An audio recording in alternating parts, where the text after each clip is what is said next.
Captain Marcus Chen stepped through the airlock of his exploration vessel onto the surface of Kepler 442b, his boots crunching against crystalline debris that had once been a magnificent city. The ruins stretched endlessly before him, twisted spires of what appeared to be living stone reaching toward a purple sky. His team had detected the anomalous energy readings from orbit 3 days ago, but nothing had prepared him for this sight. The structures were unlike anything in human records. They seemed to grow from the ground itself, organic curves blending seamlessly with geometric precision.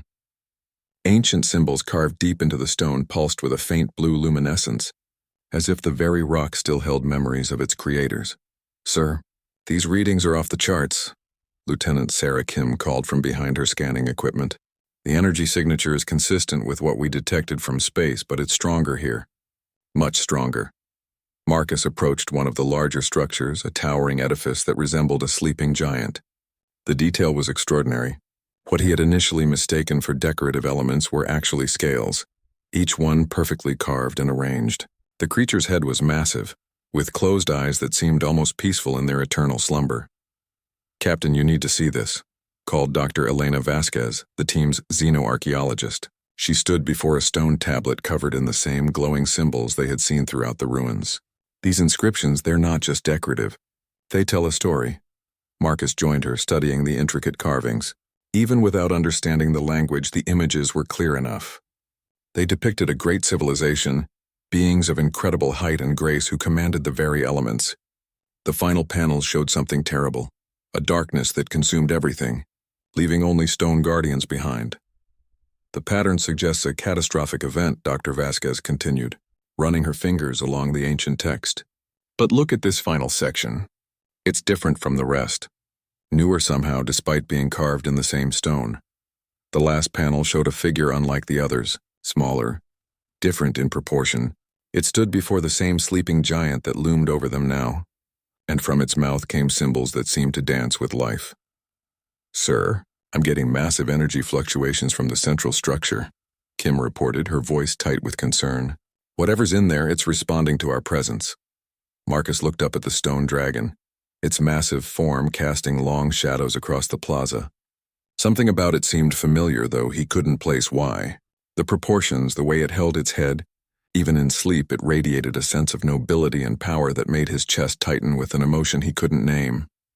"There," Dr. Vasquez whispered, pointing to a section of the tablet where the stone seemed to shimmer. "This symbol here, it keeps appearing in the later inscriptions. I think it might be a name or perhaps a title." The symbol was simple compared to the others, almost crude in its execution, but there was something about it that made Marcus's breath catch. It reminded him of the old stories his grandmother used to tell, tales of dragons and heroes, of words that could wake the sleeping earth. As if responding to his thoughts, the ground beneath their feet began to vibrate. A low harmonic filled the air, so deep it seemed to come from the planet itself. The blue glow in the stone carvings pulsed brighter, and Marcus felt something stir in his chest. An ancient recognition that transcended species and time. "Captain, we should consider evacuation," Kim said, but her voice seemed distant. Marcus was transfixed by the growing resonance, by the way the stone dragon's scales seemed to shift almost imperceptibly in the changing light. The tablet before them flared with sudden brilliance, and for a moment, Marcus could swear he understood the alien script. The words burned themselves into his mind. "When the voice returns, the guardians shall wake. When the ancient songs are sung again, stone shall live and the darkness shall flee." Marcus stepped closer to the sleeping dragon, drawn by an impulse he couldn't explain. The creature was beautiful beyond description, every line of its form speaking of grace and terrible power held in perfect balance. Its closed eyes were larger than his entire body, yet there was something almost gentle in their carved expression. "Captain, please," Dr. Vasquez called. "The energy readings are becoming dangerous." But Marcus barely heard her. He reached out and placed his hand against the dragon's snout, feeling the strange warmth that pulsed beneath the stone surface. The moment his skin made contact, images flooded his mind.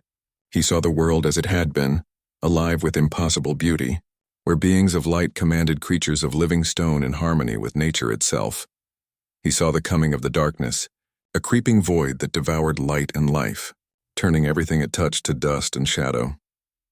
He felt the desperate courage of those final guardians, who chose to sleep in stone rather than let their protectors fall to corruption. And he saw the promise, the prophecy carved in hope and desperation, that someday a voice would come that could wake them from their ancient slumber, a voice that carried the same spark that had once illuminated their world. The visions faded, leaving Marcus gasping against the dragon's snout. His team rushed toward him, but he held up a hand to stop them. Something was building in his chest, a pressure that demanded release. The words of the prophecy echoed in his mind, and he suddenly understood why the final symbol had seemed so familiar. It wasn't alien at all. It was the oldest human symbol for voice, for speech, for the power of words to shape reality itself. These ancient beings had somehow known that humans would come, had carved their hope in stone and waited across eons for this moment. Marcus stepped back, looking up at the magnificent creature that towered above him. The blue glow was spreading, pulsing like a heartbeat through the dragon's stone form. Around the plaza, other structures began to resonate with the same rhythm, as if the entire city was slowly awakening from its timeless sleep. He opened his mouth, not knowing what he would say, only that he had to speak. The word that came was simple, carrying all the weight of human determination and the dreams of a lost civilization. "Rise," Marcus whispered, and the word carried across the plaza like thunder. The effect was immediate and overwhelming. The stone dragon's eyes snapped open, revealing orbs of brilliant azure that held the depth of ancient oceans. The massive head lifted slowly, stone joints moving with the fluid grace of living muscle. Dust cascaded from its form as it stretched wings that spanned the width of the plaza, each membrane between bone ribs shimmering with translucent energy. Lieutenant Kim stumbled backward, her scanner falling from nerveless fingers. "Sir, what did you do?" But Marcus couldn't answer. He was transfixed by the dragon's gaze, those impossible eyes that held intelligence older than human civilization. The creature's head descended until it was level with his own, and he found himself staring into depths that seemed to contain the memories of worlds. The dragon's voice, when it came, resonated through stone and bone alike. It spoke in the same alien language Marcus had seen on the tablets, but somehow he understood every word. "Singer of the ancient tongue, you have come at last." The dragon's mental voice carried warmth and profound gratitude. "I am Zephyros, guardian of the eastern winds, and I have waited 3,000 cycles for your voice to wake me from stone dreams." Around them, the entire city was responding to the dragon's awakening. Other stone guardians began to stir, creatures of every conceivable form emerging from their sculptural sleep. A massive stone wolf shook dust from its mane, its eyes glowing with the same azure fire. A great eagle spread wings that blocked out the purple sky, its cry echoing across the ruins. Serpentine forms uncoiled from the bases of towers, their scales catching light like scattered gems. Dr. Vasquez approached cautiously, her xenological training warring with her basic survival instincts. "Captain, how are you communicating with it? The linguistic patterns don't match any known framework." "I don't know," Marcus admitted, never breaking eye contact with Zephyros. "It's like the words are coming from somewhere deeper than thought." The dragon's massive head tilted slightly, a gesture so familiar it made Marcus's heart ache. "You speak truly, voice-bearer. The language you wield is not learned but remembered. It flows in your blood as it once flowed in ours, before the great silencing came." Images flooded Marcus's mind again, this time shared willingly by the ancient guardian. He saw Zephyros in the time before, when the city lived and breathed with impossible beauty.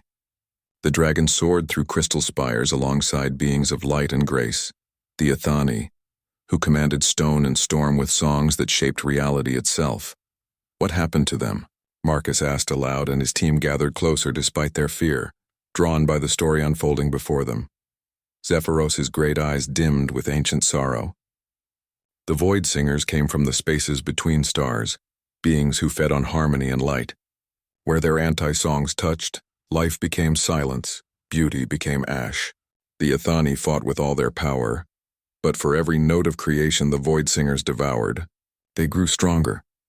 The dragon's head turned toward the distant horizon, where Marcus now noticed the landscape changed dramatically.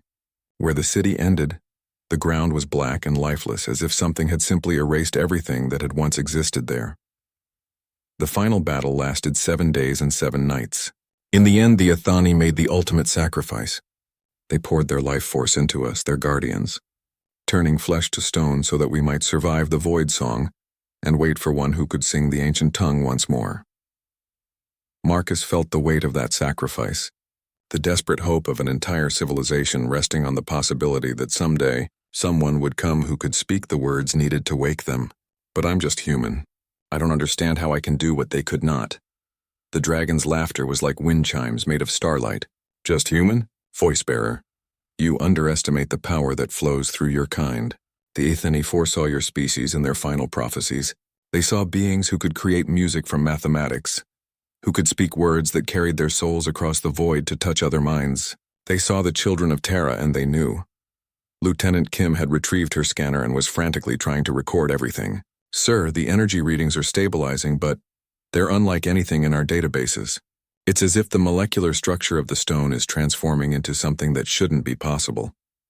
Not transforming, Zephyros corrected gently, somehow including the entire team in the mental conversation. Remembering. We are remembering what it feels like to be alive. Around them, more guardians continued to awaken. A great stone bear lumbered to its feet, shaking pebbles from its fur. Graceful deer-like creatures stepped delicately through the rubble, their antlers sparkling with inner light. Each awakening brought more life to the city, as if the very stones themselves were remembering how to sing. The Void Singers, Dr. Vasquez said suddenly. Are they still out there? Is that dead zone still dangerous? Zephyros's expression darkened, and several of the smaller guardians growled in harmonious displeasure.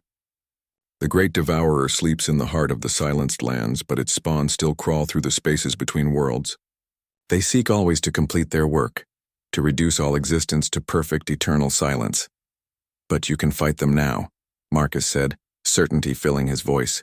That's why the Aethani created you, isn't it? To be ready for when they returned? We can fight, yes, but we cannot win alone. The dragon's gaze intensified, and Marcus felt the full weight of ancient expectations settling on his shoulders. The voice that woke us must learn to truly sing. You must master the ancient tongue, not merely speak it by instinct. Only then can we restore what was lost and stand against the returning darkness. Marcus looked around at his team, seeing fear and wonder warring in their faces. Then he looked at the awakening city, at the majestic creatures who had waited millennia for his arrival. The responsibility was staggering, but beneath the terror, he felt something else growing. Purpose, destiny. The same feeling he'd had as a child when his grandmother told him stories of heroes who saved worlds with nothing but courage and the right words, spoken at the right time. Teach me, he said. Simply, Zephyros's great head bowed in acknowledgement. The learning begins now, voice bearer. But know this. The path ahead will test everything you are and everything you believe about what it means to be human. Are you prepared for such a journey? Marcus thought of Earth, of the billions of humans who lived their lives never knowing that ancient guardians slept in distant stone, waiting for someone to speak them back to life. He thought of the Void Singers somewhere in the darkness between stars, and the terrible silence they brought with them. Then he looked into Zephyros's ancient eyes and saw not just hope, but absolute faith in human potential. I'm ready, Marcus replied, and meant it with every fiber of his being. The training began immediately. Zephyros led Marcus to the heart of the awakening city, where a crystalline amphitheater had emerged from what had appeared to be solid stone. The structure was breathtaking, its faceted walls designed to amplify and purify sound in ways that seemed to bend the laws of physics. The ancient tongue is not merely words, Zephyros explained as they settled in the center of the amphitheater. It is intention given form will made manifest through harmonic resonance. Your species has touched this power in your music, your poetry, but you have never fully understood what you were reaching toward. Marcus's team established a monitoring station at the edge of the amphitheater, their instruments struggling to measure energies that operated on principles human science had yet to discover. Dr. Vasquez worked frantically to document everything, while Lieutenant Kim tried to maintain contact with their ship in orbit. The first lesson, Zephyros continued, is to understand that reality itself is a song. Every atom vibrates with its own frequency. Every molecule dances to rhythms older than the stars. The Aethani learned to hear this universal symphony and to add their voices to it. In doing so, they could reshape matter, bend energy, even touch the minds of beings across impossible distances. Marcus closed his eyes and tried to listen, really listen, to the world around him. At first he heard only the usual sounds: wind through stone, the hum of his team's equipment, the distant calls of awakening guardians. But gradually something else emerged, a deeper rhythm so subtle it was almost beyond perception. It was the heartbeat of the planet itself, the slow pulse of geological processes and the faster flutter of life returning to long-dead stone. "I can hear it," he whispered, wonder filling his voice. "It's like music, but it's everywhere." "Yes," Zephyros rumbled approvingly. "Now you must learn to join your voice to that eternal song. Speak the word for light in the ancient tongue." The word came to Marcus without conscious thought, flowing from the same deep place that had given him rise. As soon as he spoke it, the amphitheater blazed with soft radiance, the crystalline walls capturing and amplifying the sound until it became visible energy. "Excellent. But you are still forcing the word, pushing it into existence through will alone. The true way is to find where light already exists in the song and simply invite it to grow stronger." Hours passed as Marcus struggled with the concept. Speaking the ancient tongue felt natural, almost instinctive, but controlling it was like trying to direct a river with his bare hands. Every word carried immense power, but that power had a will of its own, flowing according to laws he didn't understand. "Captain," Lieutenant Kim called during a brief rest period. "We're getting some interesting readings from orbit. It looks like the awakening of the city is affecting the entire planet. Plant life is beginning to emerge in areas that have been dead for thousands of years." Dr. Vasquez looked up from her notes, excitement brightening her features. "The energy patterns are spreading through some kind of crystalline network in the planet's crust. It's like the Guardians are healing the world just by being awake." "That is precisely what is happening," Zephyros confirmed. "We are not merely stone-given life. We are repositories of the world's memory, keepers of the songs that once made this planet a garden among the stars. As we wake, we sing those songs again, and the world remembers what it was meant to be." Marcus felt a chill that had nothing to do with the alien wind. "The Void Singers will sense this, won't they? They'll know you're awake." The dragon's massive head nodded gravely. "They are already coming.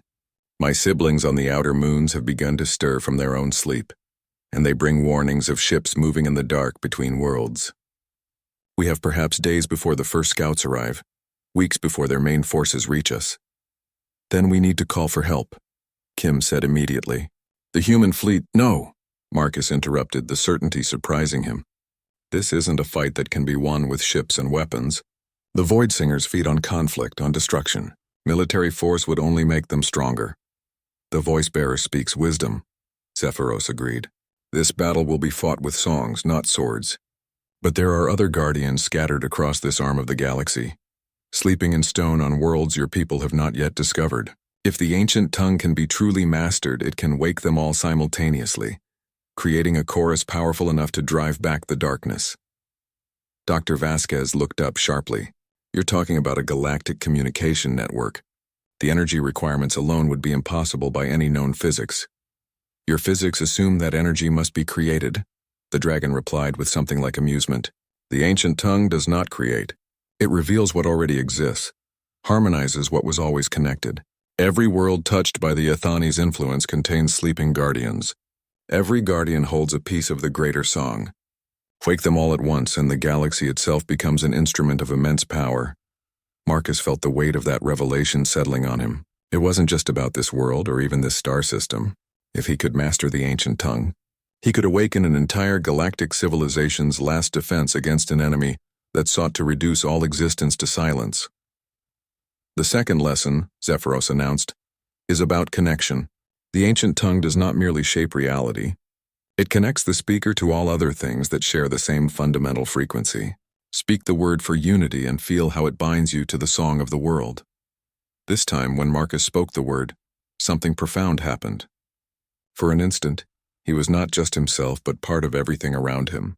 He felt the slow thoughts of the stone beneath his feet, the quick flicker of his team's emotions, the vast contentment of Zephyros and the growing joy of the other guardians as they rediscovered themselves. And beyond that, impossibly distant but suddenly clear, he sensed other sleeping guardians. They were scattered across dozens of worlds, waiting in patient stone for a voice that could reach across the void to wake them. Some were alone on dead worlds, others hidden on planets where young civilizations had built cities around them without ever guessing their true nature. I can feel them, Marcus gasped as the connection faded. They're everywhere, waiting. And they feel you in return, Zephyros confirmed. Even now the bravest among them stir in their sleep, hoping against hope that the time of awakening has finally come. But to truly wake them, you must go beyond single words. You must learn to sing the greater songs, the ones that shaped worlds and lit stars. Marcus nodded, understanding the magnitude of what lay ahead. He was no longer just an explorer who had stumbled upon ancient ruins. He was becoming something entirely new, a bridge between human determination and alien wisdom, between the songs of creation and the silence of the void. Around them, the city continued to bloom with impossible life, and in the distance, other guardians raised their voices in harmonies that made the crystal amphitheater ring like a bell. The awakening had begun, but Marcus knew it was only the first note in a symphony that would either save the galaxy or die trying. 3 days later, Marcus stood on the highest spire of the restored city, watching as Zephyros and a dozen other guardians practiced aerial maneuvers that defied every law of physics he knew. The great stone creatures moved through the air with impossible grace, their wings somehow generating lift through harmonic resonance rather than mere aerodynamics. The scouts have arrived, Lieutenant Kim reported grimly, pointing her scanner toward the outer system. 3 ships, definitely not human origin. They're maintaining position just beyond the asteroid belt, but our sensors are picking up some kind of scanning activity. Marcus nodded, unsurprised. He had felt the Void Singer's presence like a cold wind against his mind for the past day, their anti-songs probing the edges of the restored world's defenses. They were cautious, these advanced forces, testing the strength of what they faced before committing to attack. "How goes the training, voice bearer?" Zephyros asked as he landed beside Marcus with barely a whisper of displaced air. "Better," Marcus replied, though frustration leaked through his voice. "I can speak individual words of power consistently now, and I've managed short phrases. But the greater songs..." He shook his head. "They're like trying to conduct an orchestra when I can barely play a single instrument." Dr. Vasquez approached from the lower levels, her arms full of stone tablets. Over the past 3 days, she had become obsessed with deciphering the Athani archives, working with awakened guardians to unlock thousands of years of accumulated knowledge. "I think I've found something important," she announced, spreading the tablets on a nearby platform. "These aren't just historical records. They're training manuals, step-by-step instructions for learning the ancient tongue. Look at this sequence here." The tablets showed a progression of symbols, starting with simple concepts and building toward increasingly complex harmonies. What caught Marcus's attention was how familiar some of the later sequences looked. They reminded him of musical notation, but for instruments that couldn't possibly exist. "The Athani didn't just teach individuals," Dr. Vasquez continued excitedly. "They taught entire choirs, groups of singers who could weave their voices together to create effects no single person could achieve. And according to these records, humans aren't the first species they prepared for this role." Zephyros's great head tilted in interest. "Explain this." Throughout the galaxy, the Athani identified species with the potential to learn the ancient tongue. They left teaching materials, hidden guardians, even genetic modifications that would activate when the time was right. Humans aren't unique in our ability. We're just the latest in a long line of chosen successors. Marcus felt a chill that had nothing to do with the alien wind. "You're saying there are others out there who can do what I do?" "Not just others," Dr. Vasquez said, her voice filled with wonder. "Entire civilizations that have been unconsciously preparing for this moment." The tablets described the Zephyrian Council, a species of crystalline beings who sing through electromagnetic frequencies. The harmony weavers of the Andromeda Spiral, who discovered music mathematics that your awakening has somehow activated. Even some of the machine intelligences show signs of developing ancient tongue capabilities. Zephyros's eyes blazed with sudden hope. If this is true, then the Great Awakening need not depend on a single voice. A chorus of willing species, each contributing their unique understanding of harmony and creation, could sing the greater songs with power beyond anything the Athani themselves achieved. "But how do we contact them?" Lieutenant Kim asked practically. "Our fastest ships would take centuries to reach the nearest of these civilizations." Marcus smiled, understanding flowing through him like warm light. We don't need ships. The ancient tongue doesn't recognize the limitations of distance or time. If I can learn to sing the connection songs, I can reach across the galaxy instantaneously.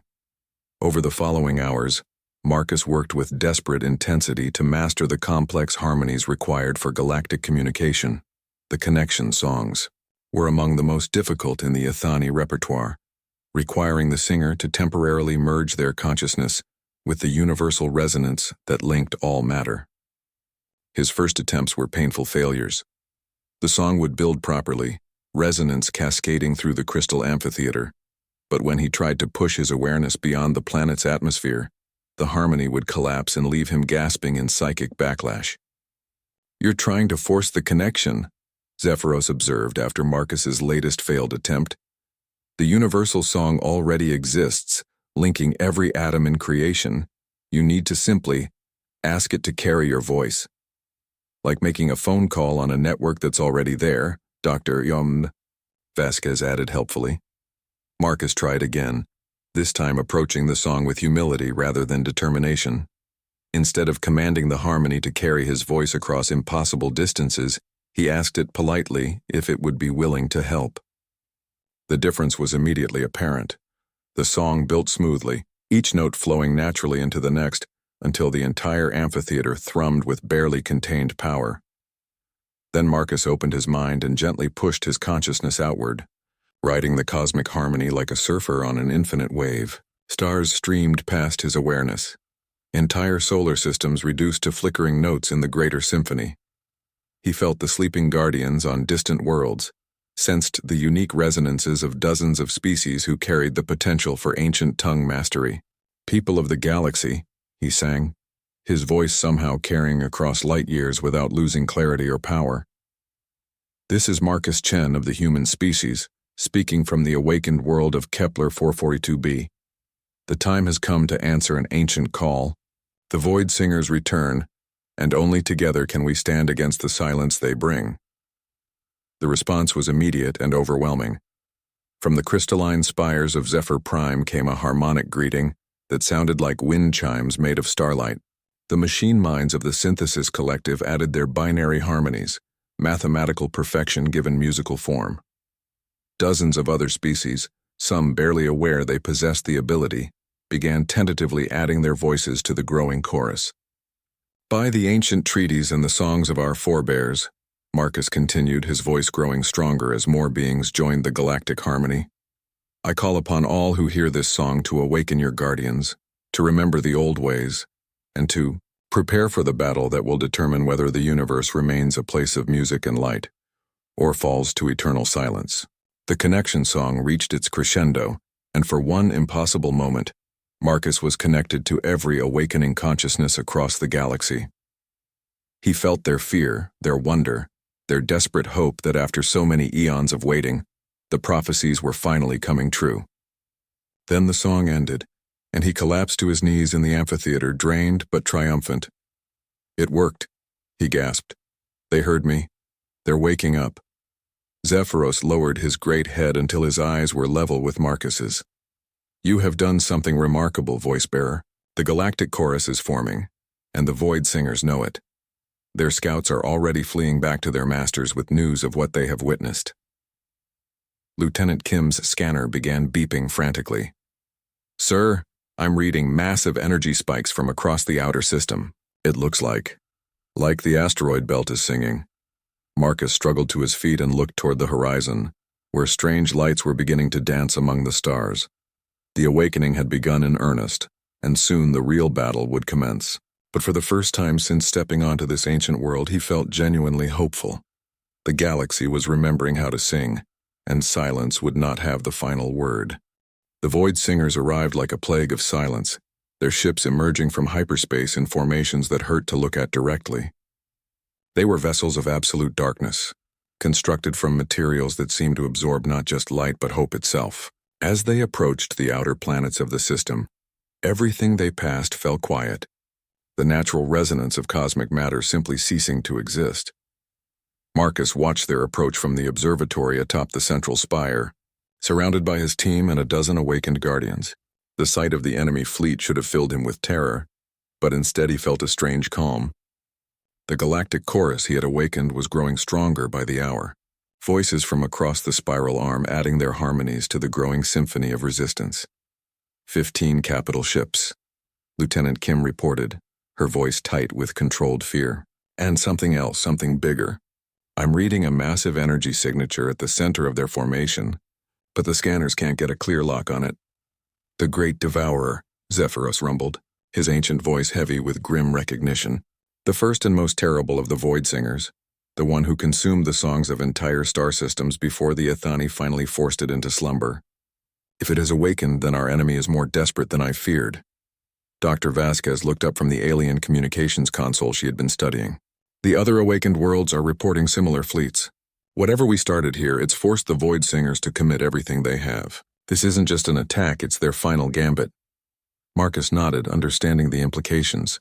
The enemy couldn't afford to let the galactic chorus reach full strength. If even half the galaxy's ancient guardians awakened simultaneously, the resulting harmony would be powerful enough to not just repel the Void Singers, but potentially restore all the worlds they had silenced over the millennia. Time until they reach effective range, he asked. 6 hours, Kim replied. Maybe 7 if they maintain their current cautious approach. Then we have that long to complete the Great Awakening, Marcus said, turning toward the crystal amphitheater. Zephyros, I need to learn the Master Song, the one that can wake every guardian simultaneously. The great dragon's eyes widened in alarm. Voice-bearer, no single being has ever attempted.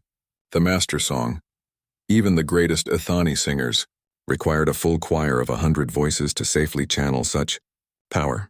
Then it's a good thing I won't be singing alone, Marcus replied, gesturing toward the communication console, where dozens of alien voices waited in harmonious readiness. The galactic chorus is already formed. I just need to conduct it. The next several hours passed in a blur of intensive preparation. Marcus worked with Zephyros and the other Guardians to understand the complex harmonic structures of the Master Song, while Dr. Vasquez and her team established quantum-entangled communication links with the awakening civilizations across the galaxy.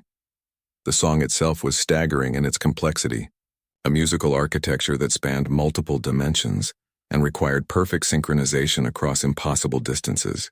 Each species would contribute their unique harmonic signature to the greater whole, creating a symphony of such power that it would resonate through the fundamental fabric of reality itself.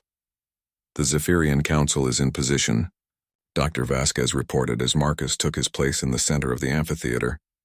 The Harmony Weavers are ready, and the Synthesis Collective has allocated 90% of their processing power to harmonic calculation. Even the nomadic song ships of the Outer Rim have found secure coordinates to join the chorus. Marcus closed his eyes and reached out with his consciousness, feeling the vast network of willing minds that stretched across the galaxy. Each species brought something unique to the potential song. The crystalline beings offered mathematical precision, the machine minds contributed perfect timing, and the organic races added the emotional depth that gave music its true power. Enemy fleet is beginning their final approach, Lieutenant Kim announced. They're accelerating hard, abandoning caution. I think they know what we're trying to do. Then we sing now, Marcus said, and opened his voice in the first notes of the Master Song. The effect was immediate and overwhelming.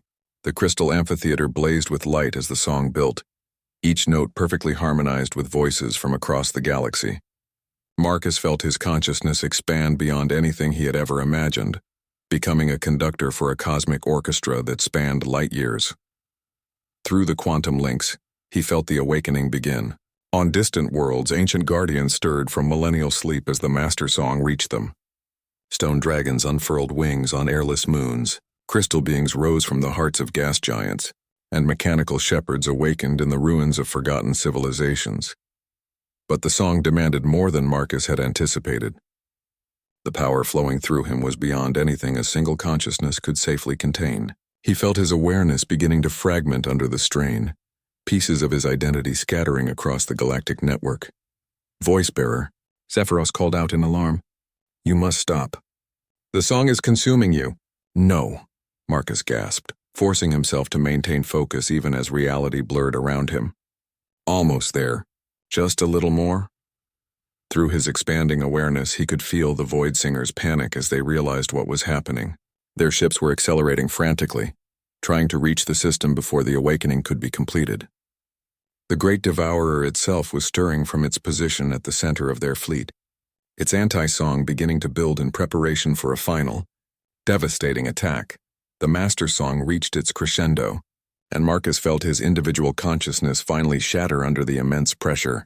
But instead of dissolving into nothingness, he found himself somehow distributed across the entire galactic chorus, his awareness existing simultaneously in thousands of awakened minds.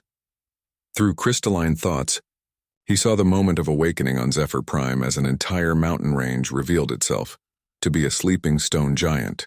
Through mechanical perception, he witnessed the activation of Guardian protocols in the Synthesis Collective's core worlds. Through organic senses, he felt the joy of nomadic song ships as their ancient passengers stirred from hibernation. Across the galaxy, the Guardians were awakening in unison, their combined voices joining the Master Song and amplifying it beyond anything the Athani had ever achieved. The harmony grew so powerful that it began to affect the fundamental forces of the universe, causing dead worlds to bloom with impossible life and silenced stars to reignite with renewed fire.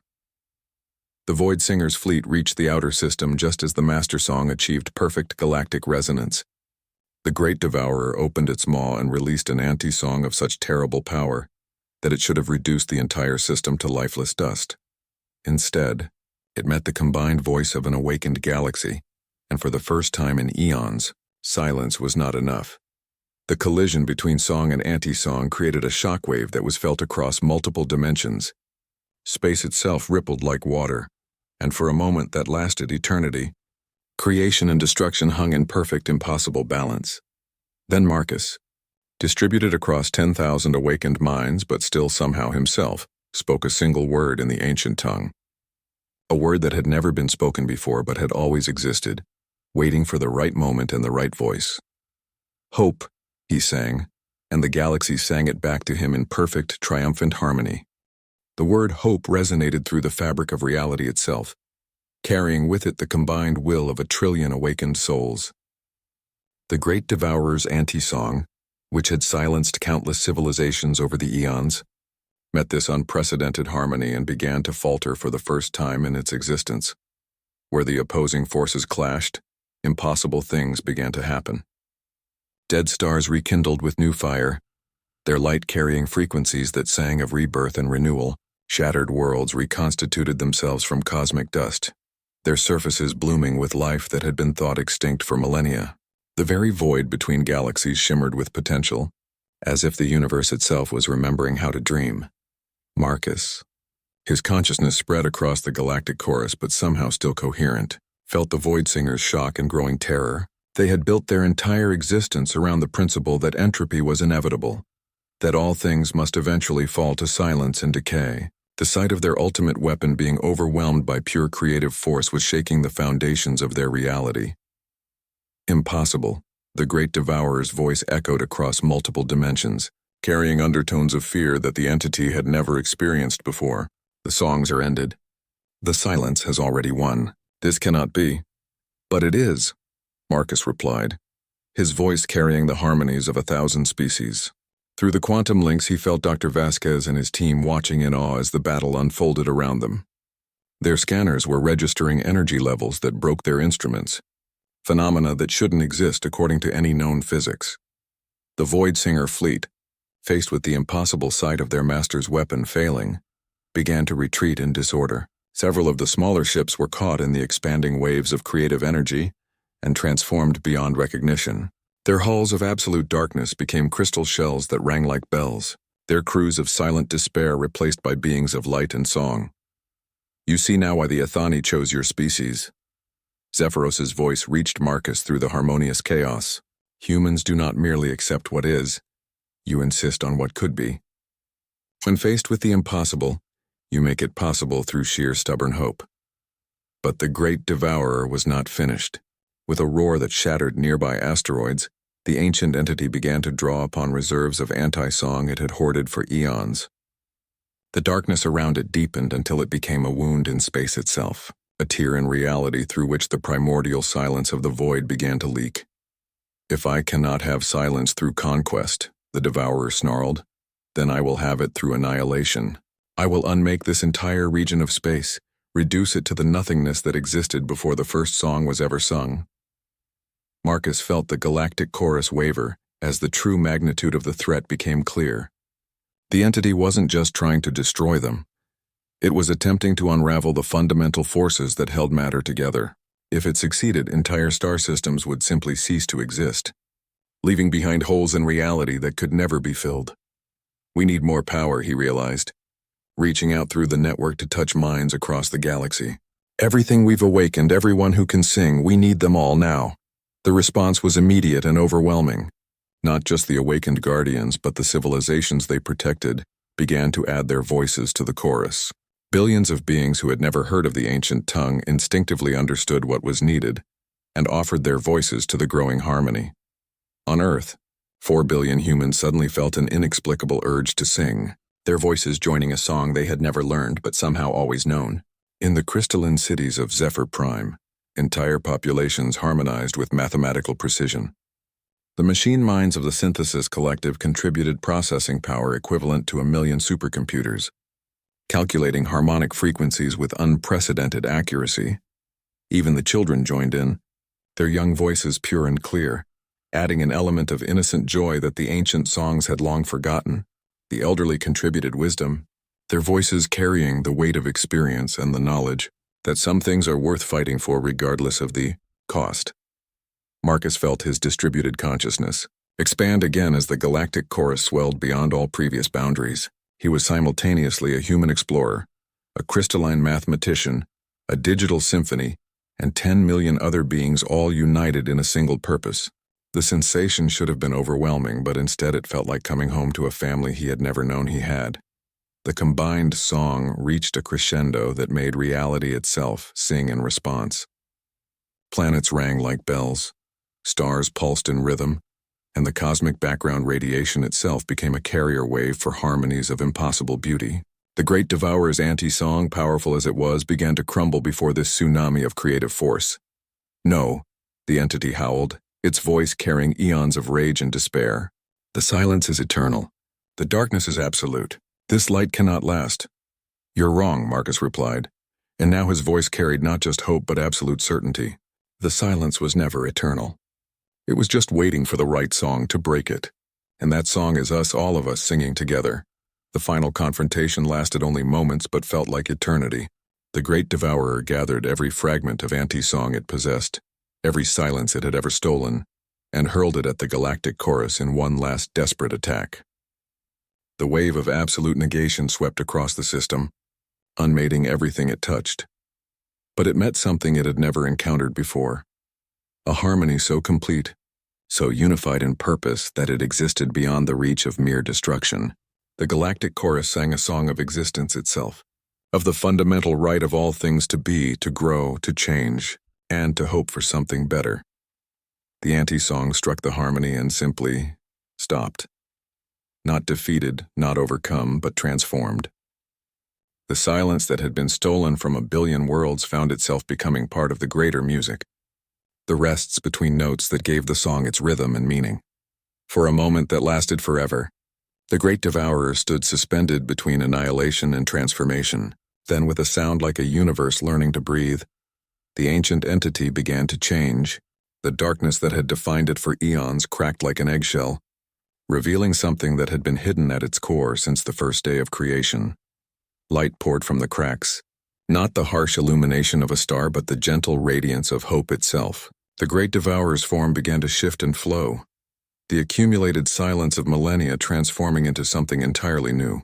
When the transformation was complete, what remained was no longer a creature of destruction but a being of profound and ancient sadness, finally remembering what it had lost so long ago.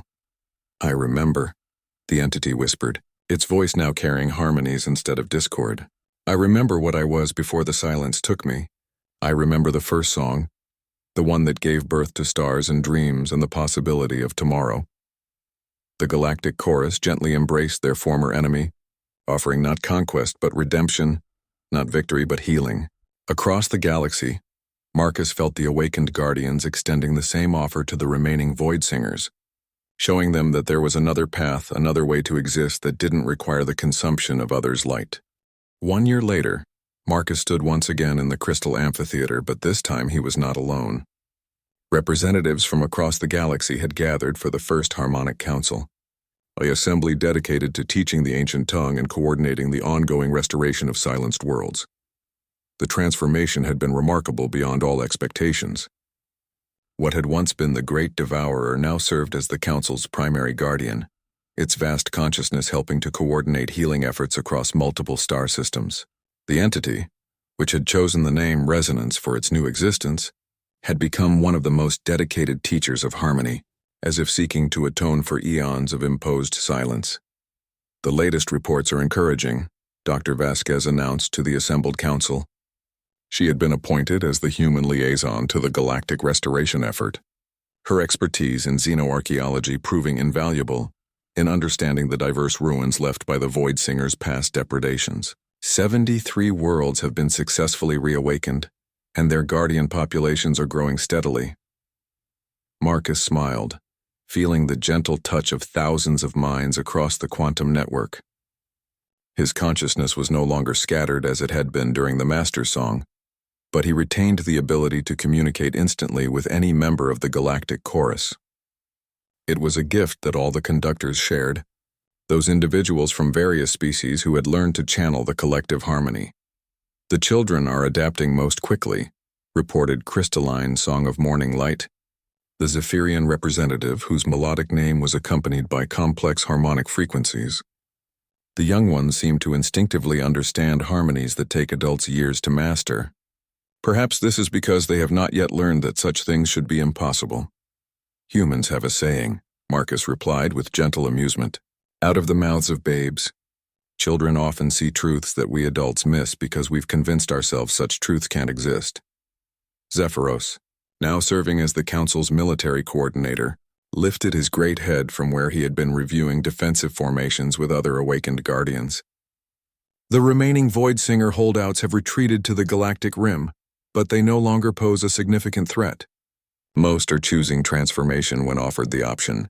It seems that beings created from silence find it difficult to resist the call of the song once they truly hear it.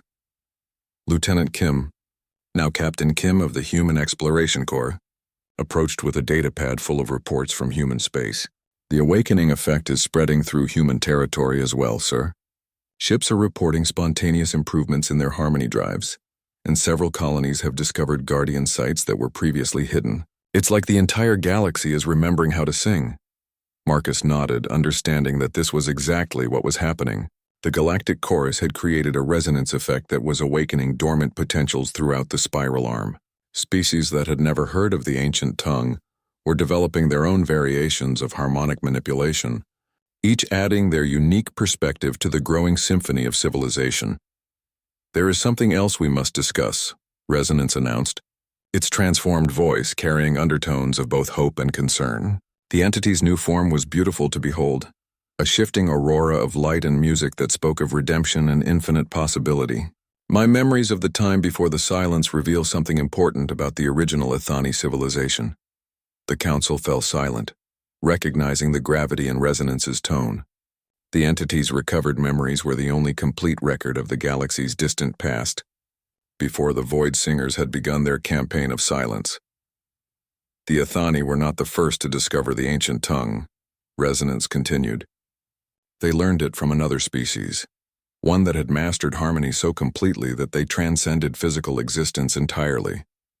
The Ethani called them the First Song, and their legacy may still exist somewhere beyond the boundaries of our galaxy. Marcus felt a chill of recognition. You think they're still out there? I believe they are waiting, Resonance replied. The ancient tongue was never meant to be confined to a single galaxy. It is a universal language, one that can bridge the gaps between different realities, different dimensions of existence. The awakening we have achieved here is merely the first movement in a much larger symphony. Dr. Vasquez leaned forward, her scientific curiosity aroused. Are you suggesting that there are other galaxies out there? Other versions of this conflict between song and silence? I am suggesting that our victory here has sent ripples across the cosmic harmony that extends far beyond our local group of stars. Resonance confirmed. Even now I sense stirrings from distant spirals, other choruses beginning to form in response to our success. The restoration is spreading, and it will not stop until every corner of existence has been given the chance to remember its true song. The implications were staggering. Marcus had thought their struggle was about saving their own galaxy, but it seemed they had actually begun something far more ambitious: the restoration of harmony to the entire universe. "Then we have more work to do," he said simply, and felt the agreement of every consciousness linked to the galactic network. "We need to establish contact with these other choruses, to teach them what we've learned and learn from them in return." "The Council agrees," Crystalline Song of Morning Light chimed, speaking for the Zephyrian delegation. "Our mathematicians are already calculating the harmonic frequencies needed for intergalactic communication. And the humans will provide the exploration expertise," Captain Kim added. "We're good at going places no one has gone before and making friends when we get there," Zephyros rumbled with amusement. Indeed, humans seem to have an unusual talent for inspiring others to attempt the impossible. It is a gift that will serve the greater harmony well. As the council session continued, Marcus stepped away for a moment to look out at the restored city that sprawled below the amphitheater. Where there had once been ruins, now there were gardens of crystal and stone where awakened guardians and organic beings lived in perfect harmony. Children of a dozen species played together in parks where the very air sang with contentment, while their parents worked on projects that would have been considered pure fantasy just a year ago. This was what they had fought for, what they had risked everything to achieve. Not just the defeat of an ancient enemy, but the creation of something entirely new. A galactic civilization based on cooperation, creativity, and the understanding that every voice had something valuable to contribute to the greater song. "Voice bearer." Resonance spoke softly, its presence gentle and warm despite its immense power. "You have given me something I thought was lost forever. Not just redemption, but purpose. How can such a gift ever be repaid?" Marcus smiled, feeling the contentment of billions of awakened beings flowing through the quantum network. "You've already repaid it. Every world you help restore, every silence you transform into song, every moment of beauty you help create, it all pays forward. That's how harmony works. It doesn't diminish when shared, it grows." "Then let us continue growing it," Resonance replied. "Let us sing the universe awake, one star at a time, until all existence rings with the music of hope." Marcus nodded, understanding that this was just the beginning. The human voice that had echoed through ancient ruins and commanded stone dragons to rise was now part of something infinitely larger, a cosmic symphony that would continue growing until every corner of creation had been given the chance to remember its true song. The awakening was complete, but the greater symphony had only just begun, and somewhere in the vast spaces between galaxies, other voices were beginning to stir, ready to add their own unique harmonies to the endless, eternal song of existence itself. The future stretched ahead like an unwritten melody, full of infinite possibility and the promise that no voice, no matter how small, would ever be silenced again.